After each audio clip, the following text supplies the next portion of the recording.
Hello dear students, नमस्कार। ये दोस्ती स्टडी पॉइंट 2.0 में आपका स्वागत है। आज हम क्लास 10th एनसीईआरटी मैथमेटिक्स 2023 के लिए चैप्टर 5 समांतर श्रेणियां अर्थमेटिक प्रोग्रेशन एक्सरसाइज 5.1 के क्वेश्चन संख्या पहले के 4 दिन को हम सॉल्व करेंगे। तो आप सभी छात्र और छात्राएं वीडियो के शुरू से अंत तक जरूर बने रहें, जिससे कि आपके सवाल अच्छे समझ में आ जाएं। अगर एक बार सवाल अच्छे समझ में आ जाते हैं तो आप इस प्रकार का कोई भी सवाल आसानी से हल कर सकते हो। तो जो है आप सभी छात्रों छात्राएं वीडियो को शुरू से अंत तक जरूर बने रहें, और जो भी छात्रों छात्राएं इस वीडियो के माध्यम से नए जुड़ रहे हैं चैनल को सब्सक्राइब करके बेल आइकन को जरूर प्रेस करें, जिससे कि मेरे चैनल पर जो भी नई वीडियो अपलोड होगी इसका नोटिफिकेशन आपके पास सबसे पहले समय से पहुंचेगा। तो जो भी छात्र छात्राएं ने प्रीवियस वीडियो नहीं देखी हो तो उसमें क्या किया है, उसमें हमने इंट्रोडक्शन दिया है। जो प्रीवियस पार्ट है वीडियो पढ़ी हुई है उसमें हमने समांतर श्रेणी का इंट्रोडक्शन दिया है। उसमें समांतर श्रेणी किसे कहते हैं वो अच्छे से समझाया है। तो नहीं देखा वो पार्ट तो वो जाके जरूर देखें। तो आइए जो क्वेश्चन पहला है उसके हम जो 4 दिन को हम सॉल्व करेंगे। पहला कह रहा है कि निम्न स्थितियों में से किन स्थिति में संबंध संख्याओं की सूची समांतर श्रेणी है और क्यों। यानी सिद्ध भी करना है क्यों है समांतर श्रेणी है तो है क्यों। ठीक है, पहले हमने इस भाषा वाले सवाल से हमें श्रेणी बनानी है, फिर उसको सिद्ध करना है, यानी बताना है, चेक करना है कि समांतर श्रेणी है और क्यों है। ठीक है, तो पहला कह रहा है कि प्रत्येक किलोमीटर के बाद टैक्सी का किराया जबकि प्रथम किलोमीटर के लिए किराया 15 रुपये है और प्रत्येक अतिरिक्त किलोमीटर के लिए किराया 8 रुपये है। तो आइए इसे हम यहाँ पे सॉल्व कर लेते हैं। जैसे कि एक टैक्सी है, मान लो ये यहाँ से ये जो है, ठीक है, यहाँ तक, ठीक है, यहाँ से यहाँ तक 1 किलोमीटर बनना है और यहाँ से यहाँ तक दूसरा किलोमीटर बनना है और यहाँ से यहाँ तक जाएगा 3 किलोमीटर बनना है और यहाँ से यहाँ तक जाएगा 4 किलोमीटर बनना है। यानी टैक्सी वाला यहाँ से यहाँ तक जाता है 1 किलोमीटर और यहाँ से यहाँ तक 2 किलोमीटर बनना है और यहाँ से यहाँ तक 3 किलोमीटर, यहाँ से यहाँ तक 4 किलोमीटर बनना है। ठीक है, तो जो यहाँ से यहाँ तक का किराया है वो हमारा 15 रुपये है। ठीक है, और प्रत्येक अतिरिक्त किलोमीटर यानी इससे 1 किलोमीटर से अधिक जाएगा तो उसके लिए 8 रुपये प्रति किलोमीटर के हिसाब से लग जाएंगे। ठीक है, तो अगले किलोमीटर जाएगा तो 8 जुड़ता जाएगा, यानी अगले किलोमीटर जाएगा तो 8 फिर जुड़ जाएगा। ठीक है, 8 जुड़ता जाएगा जितने किलोमीटर जाएगा। ठीक है, तो जो है यहाँ से देखा जाए तो अब हम यहाँ पे इसे लिख लेते हैं। ठीक है, यहाँ पे लिखेंगे जो पहला वाला है उसे हम सॉल्व कर रहे हैं। तो प्रश्नानुसार लिखेंगे प्रथम किलोमीटर की यात्रा का किराया। ठीक है, देखिए प्रथम किलोमीटर की यात्रा का किराया। ठीक है, किराया अर्थात ऐसे भी लिख सकते हैं, अर्थात प्रथम किलोमीटर का मतलब है 1 किलोमीटर का किराया। प्रथम किलोमीटर का मतलब यह है कि 1 किलोमीटर का किराया कितना रुपए है, 15 रुपए है 1 किलोमीटर का। ठीक है, और यहां दे रखा है प्रत्येक अतिरिक्त किलोमीटर का किराया 8 रुपए। ठीक है, तो वो भी लिख लेंगे। यहाँ पे लिखेंगे यहाँ पे लिखेंगे प्रत्येक अतिरिक्त किलोमीटर का किराया बराबर 8 रुपए है। यानी अतिरिक्त किलोमीटर जाएगा तो उसके लिए 8 रुपए लग जाएंगे। ठीक है, तो यहां जैसे कि यहां देखा जाए तो प्रथम यानी 1 किलोमीटर का किराया तो है 15 रुपए, और 2 किलोमीटर जैसे कि गया कि अगले 2 किलोमीटर 3 किलोमीटर तथा 4 किलोमीटर। जैसे कोई व्यक्ति 1 किलोमीटर यानी 2 किलोमीटर गया, 3-4 किलोमीटर गया तो उसके लिए क्या बनेगा, वो किराया लगेगा, वो किलोमीटर के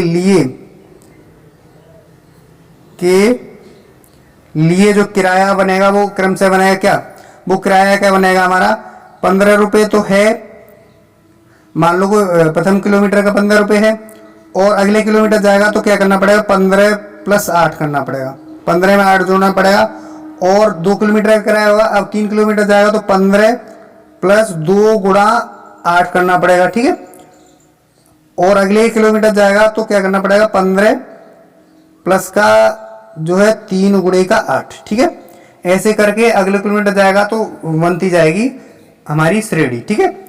तो 15 हो गया, 15 8 कितना होता है, जो है 23 होता है, 8 और 5 13 23 होता है। फिर अगले जाएगा तो अगले कितना बनेगा, 8 दूनी 16 और 15 कितना होता है, 31 होता है। और 15 और 8 दिया 24, 15 और 8 जो है 15 और 24 कितना होता है, 39 होता है। ऐसे ही आगे डॉट डॉट डॉट करके आगे श्रेणी जो है चलती रहेगी, ठीक है। तो यहाँ देखा जाए तो जो है हमारी जो श्रेणी बन रही है वो प्रथम यानी जो है पहले वाले पद में 8 जोड़ करके बन रहा है, अगला पद 8 8 जोड़ के करके बन रहा है। यानी इसका मतलब है जो अंतर है इनका, जो सार्वांतर है, सार्वांतर क्या है, सार्वांतर निकालते हैं A2 माइनस का A1 निकालते हैं, ठीक है। सार्वांतर निकालते हैं तो A2 यानी 23 में से 15 घटा रहे हैं तो 8 आ रहा है, अंतर क्या आ रहा है, 8 आ रहा है। इसका मतलब ये है कि जो पिछले पद में से अगले पद को घटा रहे हैं तो इसका अंतर समान आ रहा है। जब अंतर समान आ रहा है तो ये कैसी श्रेणी होगी, ये समांतर श्रेणी होगी। तो यहाँ लिख सकते हैं, यहाँ लिखेंगे, यहाँ प्रत्येक अगला पद, यहाँ प्रत्येक अगला पद पिछले पद में 8 जोड़ने पर प्राप्त हो रहा है। अतः यह समांतर श्रेणी है। कैसी है, समांतर श्रेणी है। अब आपको हम दिखा दें यहाँ पे समांतर श्रेणी की डेफिनेशन, तो आपको अच्छे से समझ में आ जाएगा कि समांतर श्रेणी किसे कहते हैं। तो समांतर श्रेणी क्या होती है, ऐसी श्रेणी जिसमें प्रत्येक पद अपने से पूर्व यानी पहले पद में नियत संख्या जोड़ने से प्राप्त होता है, समांतर श्रेणी कहलाती है। नियत संख्या का मतलब ये है कि इनका अंतर जो पहले पद में जो नियत संख्या यानी बराबर संख्या होनी चाहिए। जैसे कि इसका अंतर देख रहे हैं, यहाँ पे 8 8 जोड़ करके अगला पद बनना है, पिछले पद में 8 जोड़ करके अगला पद बनना है, तो वही क्या है, नियत संख्या है। और इस निश्चित संख्या यानी नियत संख्या को श्रेणी का सार्वंतर कहते हैं। जैसे कि हमारे पास एक श्रेणी है, हमने ये श्रेणी लिखी थी, तो यहाँ देखा जाए तो 3 और 6 फिर 9 फिर 12 बन रहा है, ठीक है। ऐसे ही बनती जा रही, 15 18 ऐसे करके श्रेणी बनती जा रही। तो इसका मतलब ये है कि जो सेकंड पद है उसमें पहले पद को घटा रहे हैं तो 3 प्राप्त हो रहा है। ऐसे ही अगले तीसरे पद में से दूसरे पद को घटा रहे हैं तो हमें 3 प्राप्त हो रहा है। इसमें से ये घटा रहे हैं, 3 प्राप्त हो रहा है। इसका मतलब ये एक नियत संख्या प्राप्त हो रही है, यानी नियत यानी बराबर अंतर हो जाए। ऐसी श्रेणी में बराबर अंतर अगले पद में से पिछले पद को घटाने पर अंतर जो है हमारा समान आए तो ऐसी श्रेणी क्या कहलाएगी, ऐसी श्रेणी हमारी समांतर श्रेणी कहलाती है। तो मुझे आशा है कि आपके समझ में आ गया होगा। अब हम क्वेश्चन संख्या जो दूसरा है उसे हम हल करेंगे। क्वेश्चन दूसरा कह रहा है कि किसी बेलन में उपस्थित हवा की मात्रा जबकि वायु निकालने वाला पंप प्रत्येक बार बेलन की शेष हवा का 1/4 भाग बाहर निकाल देता है। यानी कहने का मतलब ये है कि जो हवा निकालने वाला पंप है वो प्रत्येक बार बेलन की शेष बचती है उसका उस हवा का 1/4 भाग बाहर निकाल देता है, ठीक है। तो इसे यहाँ पे सॉल्व कर लेंगे, यहाँ इसे सॉल्व कर लेंगे, ठीक है। तो यहाँ जो है हम क्या करते हैं, एक बेलन बना लेते हैं। तो हमने ये एक बेलन बना लिया है। इस बेलन में क्या करेंगे, इस बेलन में टोटल वायु है हमारी भरी हुई है, उसमें क्या मान लेंगे, यहाँ जो टोटल इस बेलन में वायु है 1 यूनिट मान लेंगे। क्या कर लेंगे, 1 यूनिट मान लेंगे वायु भरी हुई है, ठीक है। और जो प्रत्येक बार जो है वायु निकालने वाला पंप है, प्रत्येक बार जो शेष हवा बचती है उसका 1/4 बाहर निकाल देता है, ठीक है। तो यहाँ इसे सॉल्व करेंगे तो लिखेंगे माना कि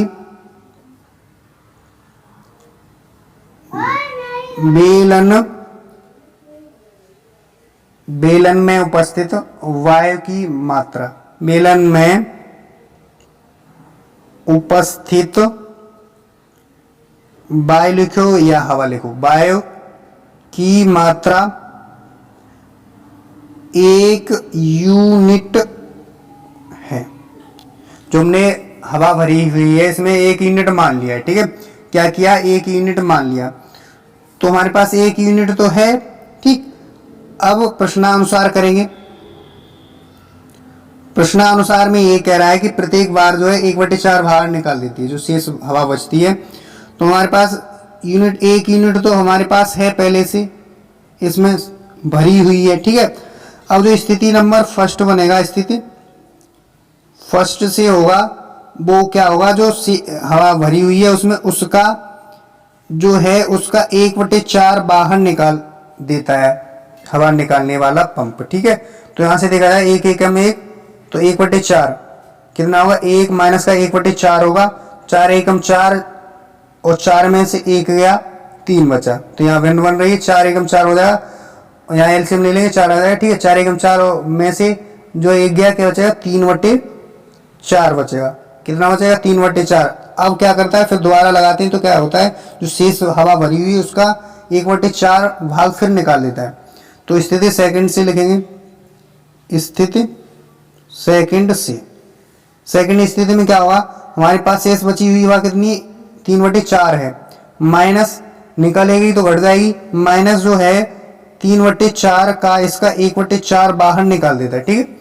तो यहाँ देखा जाए तो यहाँ क्या बनेगा, यहाँ बनेगा 3/4 तो है ही है, और 4 चौके 16, 3 एकम 3, तो माइनस का हो जाएगा कितना, 3/16 हो जाएगा। और यहाँ देखा जाए तो इसका एलसीएम लेंगे, क्या करेंगे, इसका एलसीएम ले लेंगे यहाँ पे, तो 16 आ जाएगा, ठीक। यहाँ से इसमें भाग देंगे, 4 आ जाएगा, 4 का गुणा 3 में करेंगे, 4 3 12 हो जाएगा, और 16 का भाग 16 में देंगे, उसका 1 बार जाएगा, 1 का गुणा 3 में करेंगे, 3 एकम 3 आ जाएगा, ठीक है। तो 12 में से 3 गया, 9 बचा, 9/16।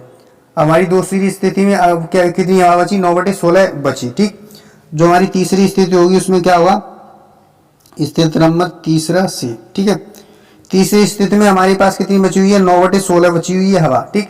उसका जो है जितनी हवा बची है उसका 1/4 बाहर निकाल देता है बार बार लगाने पर, ठीक है। तो यहां से देखा जाए तो 9/16 लिख लेंगे, ठीक, माइनस का 9 एकम 9 और 16 चौकी 64, 9 एकम 9 16 चौकी 64, कितना हो जाएगा, 64 हो जाएगा, ठीक है। यहाँ से ले लेंगे एलसीएम, तो 16 और 64 का एलसीएम कितना आया, 64 ही आएगा। अब 16 का भाग 64 में देंगे तो 16 चौका 64, 4 का गुणा करेंगे 9 में, 4 निमा 36, माइनस का 64 का भाग 64 में एक बार, जो हमारा हर होता है उसका भाग एलसीएम देते, ठीक है। ये भिन्न तो आप जानते ही हैं सब। 64 का भाग 64 में एक बार जाएगा, 1 का गुणा 9 में करें, 9 एकम 9 आ जाएगा। अब यहाँ पे देखेंगे तो यहाँ से दायरे लेंगे, 16 में से 9 गया, 7 बचा, यहाँ रहेगा 2, 27/16, ठीक है। तो यहाँ देखा जाए तो हमारी श्रेणी क्या बनेगी, श्रेणी बनेगी हमारी, श्रेणी लिख लेंगे यहाँ पे। तो पहले 1 यूनिट थी, फिर कम हुई, उससे 1/4 भाग कम कर दी, 3/4 आया, फिर उसके बाद कितना 9/16 आया, फिर उसके बाद कितना 27/64 आएगा, ठीक है। ऐसे ही हमारी जो श्रेणी हुई वो बनती जाएगी। अब हमें क्या करना है, इस श्रेणी को चेक करना है, इस श्रेणी को चेक करना है, तो यानी समांतर श्रेणी है या नहीं। इसमें कह रहा है समांतर श्रेणी है और क्यों, यानी चेक करना है क्यों है समांतर श्रेणी। तो यहां से देखा है समांतर श्रेणी चेक करने के लिए क्या करेंगे,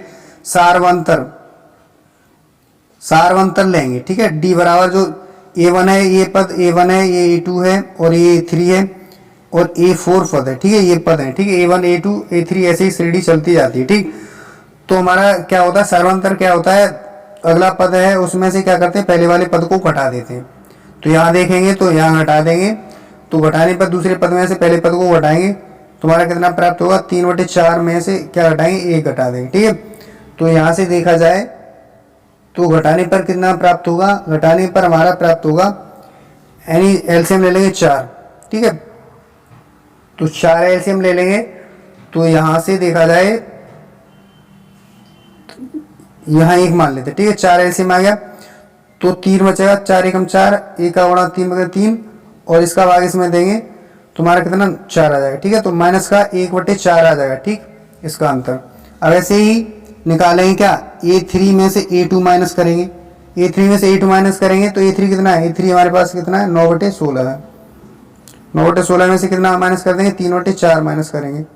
तो माइनस करने पर यहाँ देखा जाए तो इसका एलसीएम कितना है, 16 आ जाएगा। इसका भाग इसमें देंगे, 16 एकम 16, 1 का गुणा 9 में करें, 9 एकम 9, 4 का भाग 16, 4 बार 4 चौक 16 और 4 का गुणा 3 में 4 दिया 12। तो यहाँ देखा जाए तो यानी 12 में से माइनस के में से 9 गया, कितना माइनस का 3/16, कितना आ जाएगा 3/16 माइनस का आ रहा है। ठीक है, तो यहाँ देखा जाए यहीं से पता चल जाएगा। यहाँ देखा जाए तो अंतर कितना आ रहा है, माइनस का 1/4 आ रहा है। यहाँ पे देखा जाए तो माइनस का 3/4 आ रहा है। इनका अंतर क्या है, समान नहीं है। क्या है, समान नहीं अंतर। तो क्या ये वाली श्रेणी होगी, समांतर श्रेणी होगी नहीं। तो इसे क्या करेंगे, इसे लिख देंगे उपरोक्त श्रेणी समांतर श्रेणी के रूप में नहीं है। ठीक है, क्या है, समांतर श्रेणी के रूप में नहीं है, लिख लेंगे यहाँ पे। तो लिखेंगे उपरोक्त श्रेणी समांतर श्रेणी के रूप में नहीं है, क्योंकि यहाँ सार्व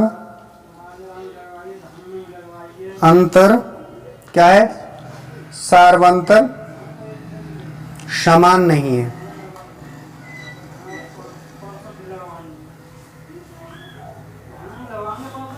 सार्वंतर क्या है, सार्वंतर यहाँ पे समान नहीं है। तो ठीक है, ये समझ में आ गया। अब हम जो क्वेश्चन संख्या जो तीसरा है उसे हम आपको हल करने के लिए देंगे होमवर्क के तौर पे, और चौथा सवाल यहाँ पे सॉल्व करेंगे। ठीक है, तो चौथा सवाल कह रहा है कि खाते में प्रत्येक वर्ष का मिश्र धन जबकि 10,000 की राशि 8 वर्ष वार्षिक दर से चक्रवृद्धि ब्याज पर जमा की जाती है। ठीक है, तो हल करने से पहले समझ लेंगे एक बार मिश्र धन क्या होता है और मूलधन क्या होता है, ब्याज और दर क्या होती है। ठीक है, तो यहां देखा जाए मूलधन क्या होता है, मूलधन होता है हमारा या किसी को रुपए दो या किसी से रुपए उधार लो ब्याज पर। ठीक है, उसे क्या कहते हैं, मूलधन कहते हैं।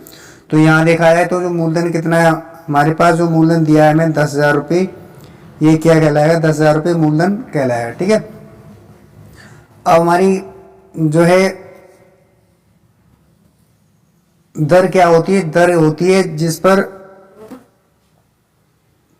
रेट पर दिया जाता है, जिस परसेंट की दर पर जो है दिया जाता है मूलधन। ठीक है, पैसे दिए जाते हैं उसे दर कहते हैं। समय जितने टाइम के लिए दिया जाता है तो उसे क्या कहते हैं, उसे समय कहते हैं। ठीक है, तो यहाँ पे देखा जाए तो वार्षिक, प्रत्येक वार्षिक का मिश्रधन। ठीक है, तो वार्षिक समय देखा जाए तो 1 वर्ष समय प्रत्येक वर्ष दे रखा है। ठीक है, और जो हमारा मिश्रधन क्या कहलाता है, मिश्रधन होता है, मिश्रधन होता है मूलधन प्लस ब्याज। मिश्रधन होता है हमारा मूलधन प्लस ब्याज होता है मिश्रधन। ठीक है, तो यहाँ पे हमने मूलधन समझा, मूलधन का मतलब ये होता है कि किसी से पैसे लो उधार या दो। ठीक है, और जिस रेट पर दिया जाता है 8% उसे दर कहते हैं, और जितने टाइम के लिए दिया जाता है उसे हम समय कहते हैं। ठीक है, और अब यहाँ पे बात आई है चक्रवृद्धि ब्याज। तो चक्रवृद्धि ब्याज का मतलब क्या होता है,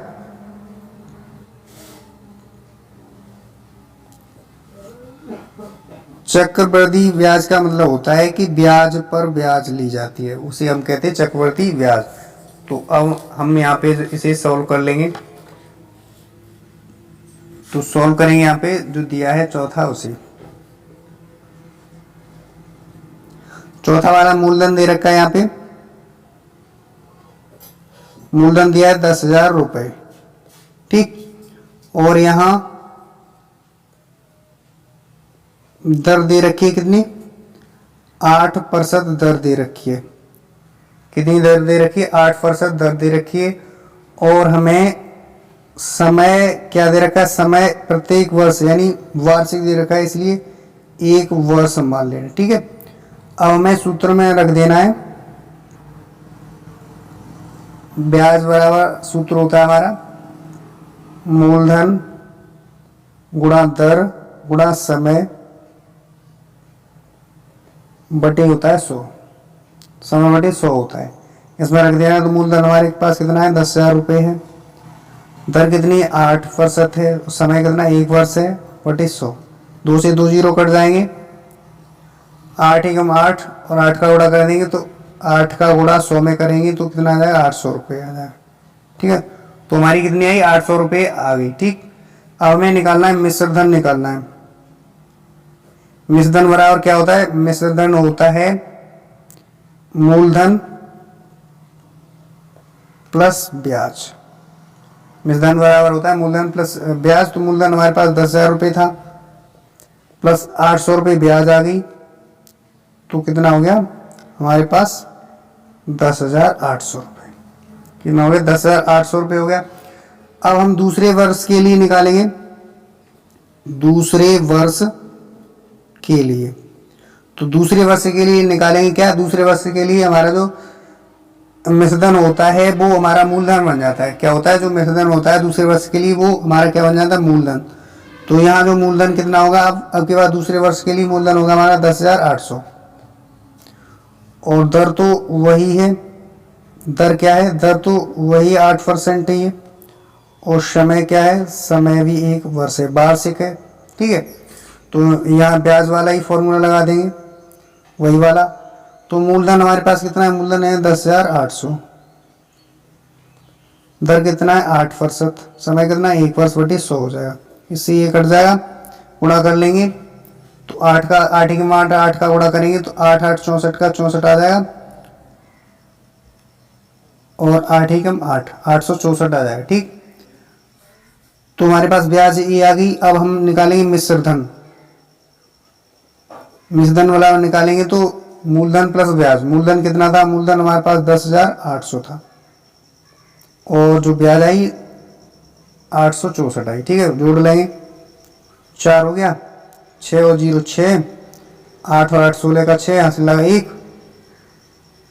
और कितना हो जाएगा 11,664 हो जाएगा। ठीक है, इस तरह से। अब तीसरे वर्ष के लिए निकाल सकते हो। क्या करेंगे तीसरे वर्ष के लिए,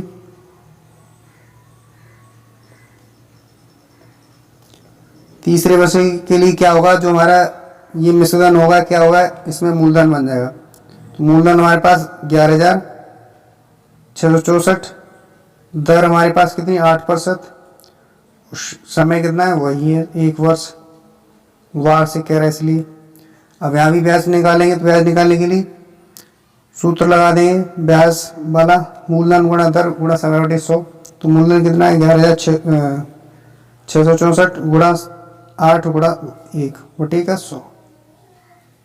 देखा जाए तो 100 का भाग देंगे तो 100 का भाग देने पर यहाँ पे लग जाएगा पॉइंट, तो यहाँ पॉइंट लगा लेंगे, यानी 116.64 गुणा 8 करेंगे। ठीक है, 8 एकम 8 हो गया तो 8 का गुणा करेंगे तो 8 चौके 32 का 2 यहाँ से लगा 3, 8 6 48, 48 और 3 51, यहाँ से लगा 5, 8 6 48, 48 और 5 53, 48 और 5 53 होता है। 5 यहाँ से 8 एकम 8, 8 और 5 13 का 3 यहाँ से लगा 1, 8 एकम 8 और 1 9। ठीक है, और 2 स्थान यानी 933.12 हो जाएगा। ठीक है, तो यहाँ निकालेंगे क्या, यहाँ निकाल लेंगे मिश्र धन।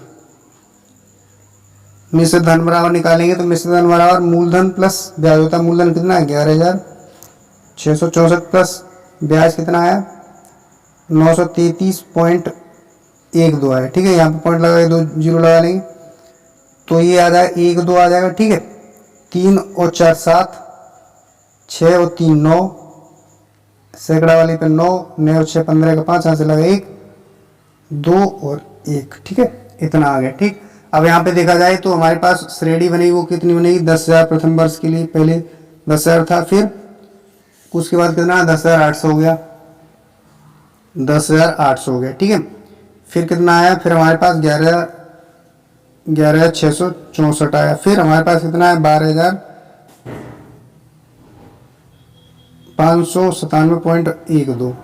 ऐसे ही हमारी जो श्रेणी होगी आगे निरंतर चलती रहेगी, आगे निकालेंगे तो। ठीक है, यहाँ जो था वो क्या कह रहा था, यहाँ पे कह रहा था कि निम्न स्थितियों में से किन स्थितियों में संबंध संख्याओं की सूची समांतर श्रेणी है और क्यों है। तो हमें समांतर श्रेणी चेक करने के लिए क्या करना पड़ता है, हमें निकालना पड़ता है सर्व अंतर। ठीक है, सर्व अंतर निकालने के लिए